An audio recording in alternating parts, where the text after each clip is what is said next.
selamat pagi pemirsa.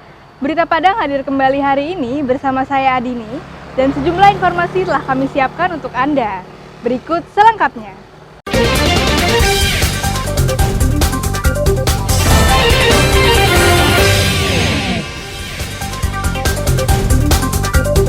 Terseret arus saat bermain sepak bola di Pantai Padang, 2 anak selamat, seorang hanyut. Satu persatu pelaku penganiayaan remaja usai memesan perempuan untuk berkencan melalui aplikasi ditangkap polisi. Polisi dibantu masyarakat masih memburu tersangka pembunuh Nia Kurniasari hingga ke hutan.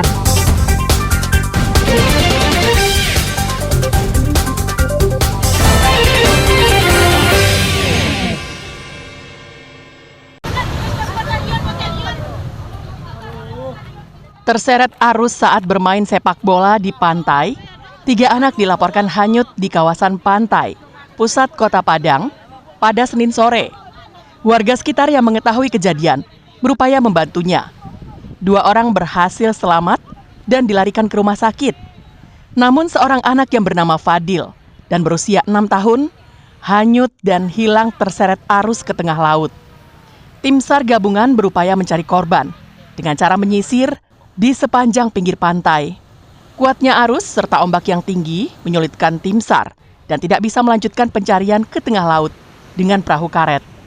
Kejadiannya berawal ketika korban dan 2 temannya asik bermain bola di pantai. Tiba-tiba terlihat sandal korban terseret arus ke tengah.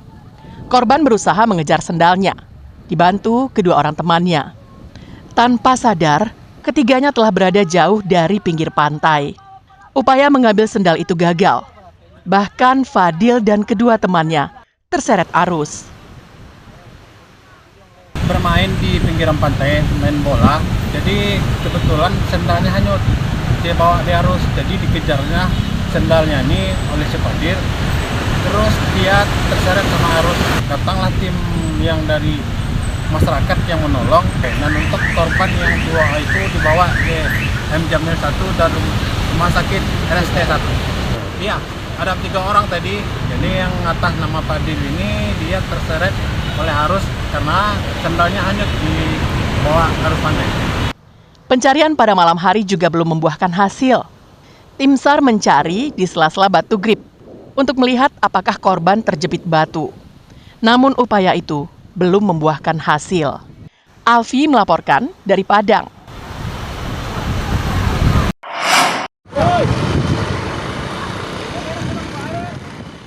Angin kencang dan hujan deras yang terjadi di Nagari Gunung Medan, Kecamatan Sitiung, Darmasraya, mengakibatkan pohon besar dengan diameter 2 meter lebih tumbang ke jalan.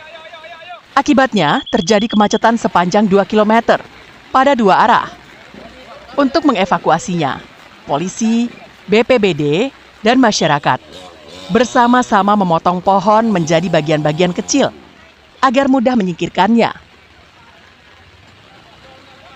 Telah terjadi hujan yang sangat lebat di kilometer 200 Gunung Medan sehingga mengakibatkan pohon yang tumbang.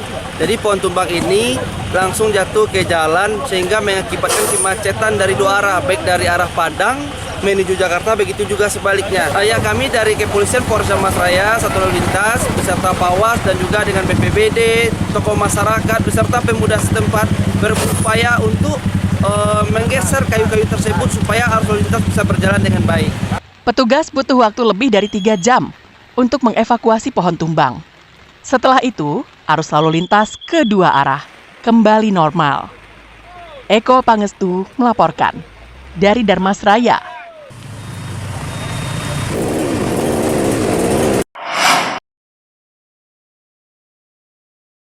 Menjelang pelaksanaan pemilihan kepala daerah serentak tahun 2024, Satuan Tugas Humas Operasi Mantap Praja Singgalang intensifkan melakukan patroli siber.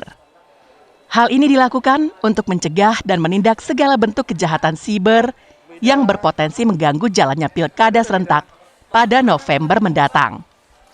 Kabid Humas Polda Sumbar, Kombes Dwi Sulistiawan mengatakan, patroli siber ini melibatkan personel dari Satgas Humas.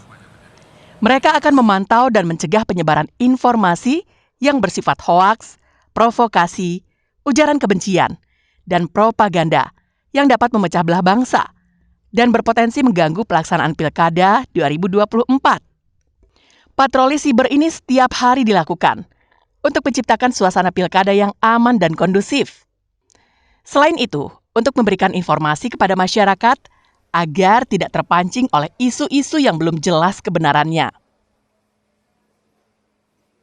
Melaksanakan kegiatan patroli cyber di mana dilakukan setiap hari oleh anggota Satgas Humas.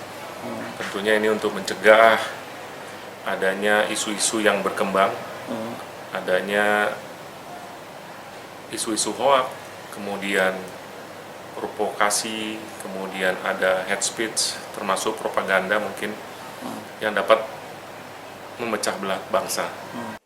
Kabid Humas mengatakan, daerah yang mempunyai 2 kandidat atau lebih untuk calon kepala daerah juga merupakan daerah rawan akan terjadinya huru-hara yang tidak diinginkan saat pesta demokrasi berlangsung. Robiha melaporkan dari Padang.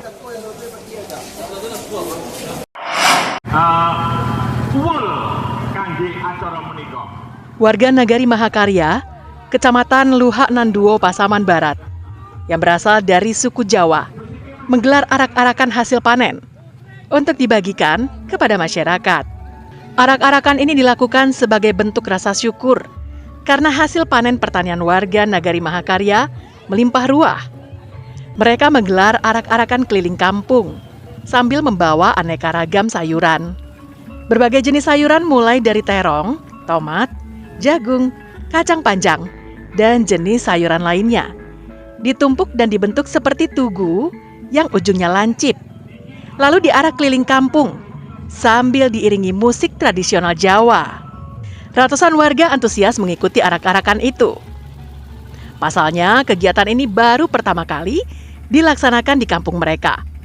Arak-arakan dimulai dari kantor balai desa hingga ke ujung kampung dan kemudian balik lagi ke balai desa. Setelah tiba kembali di balai desa, hasil tani itu dibagikan. Warga berebut mengambil sayur-sayuran tanpa dibatasi jumlahnya. Kalau kami dari sejak era nenek moyang, itu namanya kegiatan bersih desa atau merti dusun. Tepatnya kita dalam rangka memperingati 1 Muharram atau dikenal dengan 1 Suro. Cara kenduri, selamatan namanya itu, kita mohon doa untuk keselamatan warga, keselamatan kampung, juga keselamatan dari kita yang merasakan sebagai petani.